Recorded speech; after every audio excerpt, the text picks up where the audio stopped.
Imagine the buzz of a small Kentucky town where the hollows are deep, the roads twist and turn like lifelines, and the air vibrates with the plaintive twang of bluegrass music. Picture a young boy who finds solace in the echo of guitars and banjos, who grows up entranced by the legendary voices that define country music. That boy's name is Keith Whitley, a man destined to sing from his soul and in the process shape the future of country. His story arcs from rural backcountry roads to neon-lit stages in Nashville to a tragically early demise that left countless fans stunned. This is the life of Keith Whitley, a stirring testament to both the power of unvarnished country music and the crippling weight of addiction. Keith Whitley was born in Ashland, Kentucky to Faye Ferguson, an editor of the Elliott County News, and Elmer Whitley, who worked as an electrician.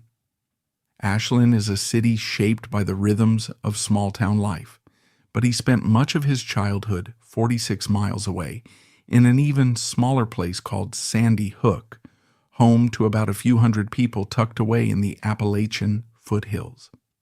Keith's family had been in that region by their own accounts since the 1840s, a long Scots-Irish and English lineage that was steeped in the local culture. That background glimmered in Keith's music later on, giving him that heartfelt, lonesome tenor that listeners found so compelling. His brothers Randy and Dwight, along with sister Mary, contributed to a home that was busy, sometimes chaotic. While some teenagers might find trouble in typical adolescent explorations, Keith's experiences in Sandy Hook took on a more dangerous edge. He and his friends would drink bootleg bourbon and tear down narrow mountain roads at terrifying speeds. Joyrides that were part thrill-seeking, part youthful invincibility. One night, a friend tried to whip a car around a curve at 120 miles per hour and crashed. The accident left Keith nearly paralyzed, with his neck almost broken, and tragically claimed the life of his friend. In another harrowing episode, Keith drove his own car off a 120-foot cliff into a frozen river. He survived with just a broken collarbone. That sense of living on the edge, flirting with mortal limits, somehow became part of his personal tapestry. By 1983, Keith had already suffered a profound personal loss. His older brother Randy was killed in a motorcycle accident. It was a devastating blow for a tight-knit family. Perhaps those experiences pushed him deeper into music, sorrow that had begun to accumulate in his life. He'd been drawn to music since childhood, and the sonic palette of rural Kentucky shaped his ears. If you listen carefully to the oldest recordings of Keith Whitley, you can sense the Appalachian influence, the nasally draw, the raw emotional tension, the rhythmic sense of the old bluegrass tradition.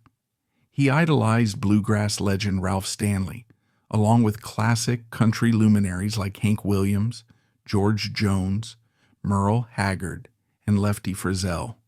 He took that combination of influences, soulful crooning, Appalachian twang, heartbreak ballads, and made it into something distinctly his own. Early on, he leaned heavily into bluegrass as he played with Ralph Stanley's Clinch Mountain Boys. Later, he'd pivot to neo-traditional country and a honky-tonk sound that resonated deeply with fans longing for more classic-sounding country in the 1980s. One of the watershed moments for Keith was in 1969 when he performed in a musical contest in Ezel, Kentucky. He was up there with his brother Dwight, who handled the 5-string banjo. Another competitor that day was a young Ricky Skaggs. Now it's important to note that both Keith Whitley and Ricky Skaggs were just kids at the time. Talented, wide-eyed kids who were discovering the magic they could conjure on their instruments and with their voices. The two bonded quickly. Their friendship and shared love of music would shape Keith's path, especially when Ralph Stanley discovered them both in Fort Gay, West Virginia. Stanley was late to a gig that night, but when he opened the door of the club and heard these two teenagers singing, He said it reminded him of hearing himself and his brother Carter in the early days. Soon enough, Keith and Ricky Skaggs joined Stanley's band, and it didn't take long before Keith was leading the vocals. There, in the crucible of a real touring band with the relentless pace of live shows, he sharpened his performance skills and developed a professional edge. By 1974, Keith was the lead singer for Ralph Stanley, finding himself in a whirlwind of stages, instruments, and an audience that craved traditional bluegrass. Those years with Stanley were crucial in building his confidence. He also played with J.D. Crowe and the New South in the mid-1970s. This was the period where he became recognized as a versatile singer, someone who could wail out a high lonesome bluegrass tune or pivot to a more honky-tonk vibe without missing a beat. By 1983, he'd made the big move to Nashville, the epicenter of commercial country music. This was where deals got signed and the rest of your life could change overnight, if you got lucky or if you worked hard enough, or both.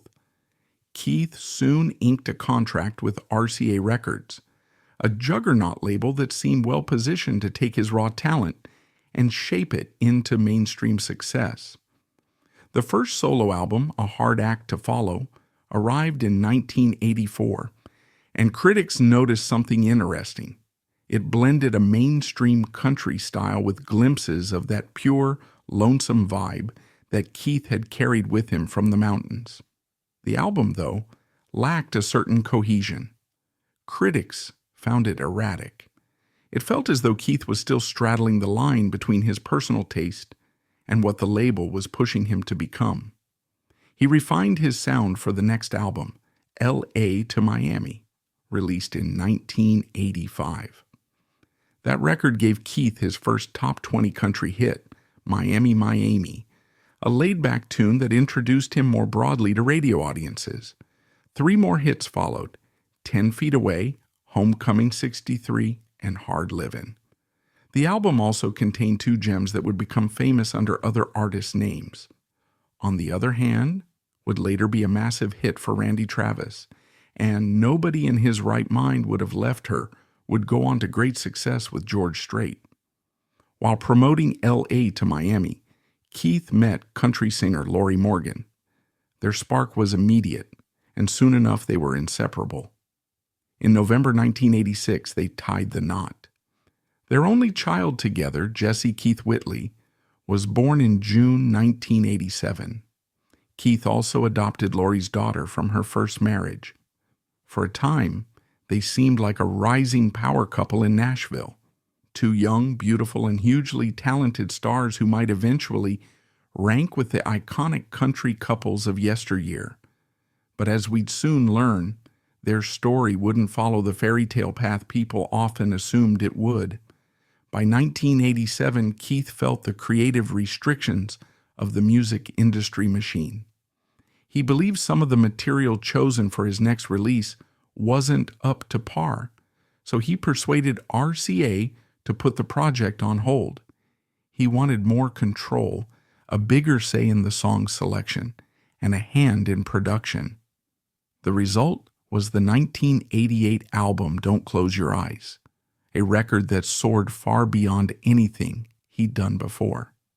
The album featured It's All Coming Back to Me Now, a tune Keith co-wrote, as well as a cover of Lefty Frizzle's I Never Go Around Mirrors, which became a highlight of his live shows. The first 3 singles, When You Say Nothing at All, I'm No Stranger to the Rain, and the title track, Don't Close Your Eyes, all shot to number 1 on the country charts. Don't Close Your Eyes was named Billboard's number 1 country song of 1988, and I'm No Stranger to the Rain earned Keith a CMA award and a Grammy nomination. In one swift move, he'd gone from a promising up-and-comer to a bona fide star. Country radio embraced him fully. Fans loved his warm vocal style, which was both contemporary and reminiscent of classic greats like Jones and Haggard. Yet even in this season of success, Keith was quietly fighting a personal battle. Alcohol loomed large in his life, a demon he seemed unable to fully vanquish. While he often presented a composed front to the public, an approachable star with a gentle smile, the people close to him knew he was struggling. The harrowing near misses from his teenage years, his big brother's motorcycle accident, the pressures of stardom, and perhaps some innate predisposition, all converged, making alcohol a constant companion that threatened to overshadow everything else. Some believed that success would help him heal, that the validation might soothe old wounds. But the music business, with its relentless touring, late-night sessions, and easy access to liquor, wasn't exactly a supportive environment for someone trying to manage dependency. In early 1989, Keith approached RCA Chairman Joe Galante with a plan to release I Never Go Around Mirrors as a single. Galante admired Keith's ability to interpret older classics, but suggested something more upbeat for radio airplay. That conversation led Keith to consider a track he had set aside earlier, I Wonder Do You Think of Me, which would serve as both a new single and the title for his next album. It felt like a fresh step, an optimistic pivot into a future that might hold more chart toppers and even deeper success. In fact, there were bigger plans in the works. Keith was scheduled to be invited to join the Grand Ole Opry in late May 1989. Anyone who knows country music history understands that Opry membership is sacred, a validation few artists ever achieve. Keith had always admired the Opry stage where so many legends before him had performed, so this impending invitation was not just a career milestone, it was a personal dream about to come true. It felt like the universe was finally aligning for him. He had the hits, the recognition, a family at home, and the Opry's open door on the horizon. And then everything collapsed. On May 9th, 1989, Keith had a short phone call with his mother. Moments later, his brother-in-law, Lane Palmer, dropped by for coffee. The two planned to enjoy a casual day of golf and lunch. After that, Keith intended to work on new song ideas for a future collaboration with Lori Morgan once she returned from her concert tour. Nothing seemed amiss.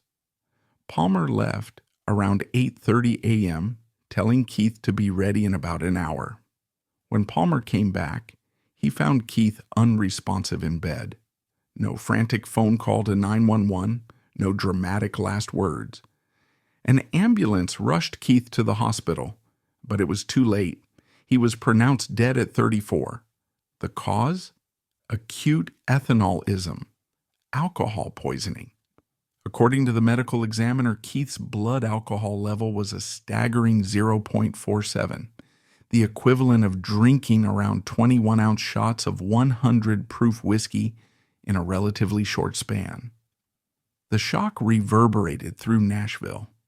It's one thing to lose an older artist who has already had a long career, but Keith was so young and so clearly on an upward trajectory. The day after his death, Music Row was draped in black ribbons. The country music community reeled. Radio stations played his hits in tribute. Fans mourned a star who had only begun to scratch the surface of his potential. And those closest to Keith had to reckon with a profound personal loss.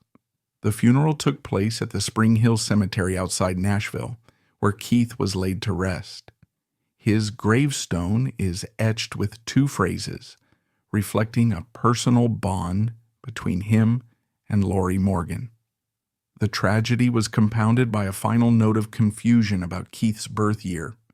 RCA and his grave marker stated 1955, but official records, including his birth certificate, said 1954. It might sound like a trivial detail, but it added a strange postscript to an already devastating narrative.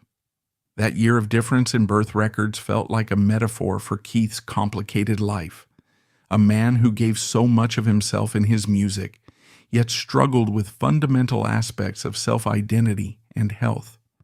At the time of his death, Keith had just finished recording I Wonder Do You Think of Me, Released posthumously in August 1989, the album featured two more chart-topping hits, the title track and It Ain't Nothin'. Another single, I'm Over You, climbed to number 3 in early 1990. Suddenly, a haunting question hovered over fans and industry insiders.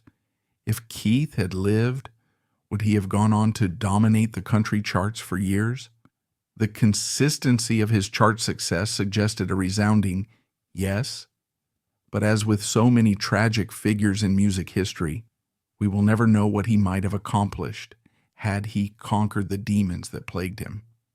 In the months and years following, RCA released greatest hits packages and a steady stream of posthumous recordings and demos that Keith had cut in more intimate settings. One such track was Tell Lori I Love Her, originally recorded at home, intended as a personal token for Lori and to guide a friend on how to sing it at their wedding. Another track, Till a Tear Becomes a Rose, was a demo from 1987, where Lori Morgan added her vocals to create a duet. Released as a single, it climbed to number 13 and won a CMA award for Best Vocal Collaboration, as well as a Grammy nomination. Among other posthumous releases was Kentucky Bluebird, which contained performance clips, interviews, and unreleased material from his days touring with the Clinch Mountain Boys. One single, Brotherly Love, a duet with Earl Thomas Conley, soared to number 1, 2 in late 1991, earning yet another posthumous Grammy nomination for Keith. In 1994, Lori Morgan spearheaded a tribute album, Keith Whitley, a tribute album inviting friends from the bluegrass world and major country stars to honor Keith's memory. Among the many participants were Alan Jackson, Diamond Rio, and Ricky Skaggs. The album featured 4 previously unreleased Whitley tracks and new original songs inspired by his life, including Little Boy Lost, co-written and performed by Darren Norwood, and A Voice Still Rings True, a multi-artist collaboration. Alison Krauss's rendition of When You Say Nothing at All, taken from that tribute album, became a huge success, landing at number 1, 3 on the country charts in 1995. Another posthumous collection, Wherever You Are Tonight, came out in 1995, produced by Lori Morgan. The album took demos from 1986 to 1988 and gave them fresh production touches. The single and the album alike performed well on the charts, followed by compilations such as Super Hits and The Essential Keith Whitley in 1996. The latter included his long unavailable debut LP, A Hard Act to Follow, and a shelved track from the LA to Miami sessions, I Wonder Where You Are Tonight. In 2022, he was finally inducted into the Country Music Hall of Fame, cementing his importance alongside the greats he once idolized. His memory is also preserved in a dedicated exhibit, illustrating his life from the hollows of Kentucky to the neon lights of Music Row. Modern artists like Tim McGraw, Ronnie Dunn, and Dierks Bentley have all cited Keith as an influence, drawn to that warm, intimate vocal style that made every lyric sound deeply personal. Emerging stars like Morgan Wallen, who featured a track simply called Whiskey Friends, Keith Whitley, or who references him in song, have discovered a resonance in Keith's music that can enrich contemporary country with old soul authenticity. In fact, Morgan Wallen's 2023 double album, One Thing at a Time, includes a track named after Keith Whitley himself, carrying forward the reverence to a new generation of fans. Keith's widow, Lori Morgan, and son, Jesse Keith Whitley, gave it their blessing, a poignant symbol of how Keith's influence remains alive and well. Now, if you ever find yourself in Nashville, you might wander through the Grand Ole Opry's backstage gallery. There, you'll see the plaques of every member who's graced that hallowed institution. And, as of October 14th, 2023, you'll find Keith Whitley's name among them. It's an acknowledgement of what should have been, a rightful place for a voice that shaped country music, a voice that was silenced too soon. Even though he was never able to stand on that stage and say yes to the invitation, the Opry recognized what fans had known all along. Keith belonged. His induction, albeit posthumous, was a nod to the permanence of his impact. That quiet tribute is perhaps the perfect final chapter to a life that was full of near misses and unfulfilled invitations. So remember Keith Whitley not just as a tragic figure who succumbed to addiction, but as a monumental voice who poured genuine feeling into every lyric. Recall that he was raised in Sandy Hook, where winding roads and family stories shaped a boy with big dreams. Reflect on the fact that his music could cradle your sorrow or lift you up depending on the day.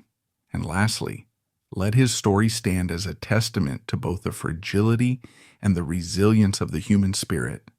Fragile in the face of personal demons, yet resilient enough that decades later, a simple mention of Keith Whitley can spark a wave of nostalgic admiration.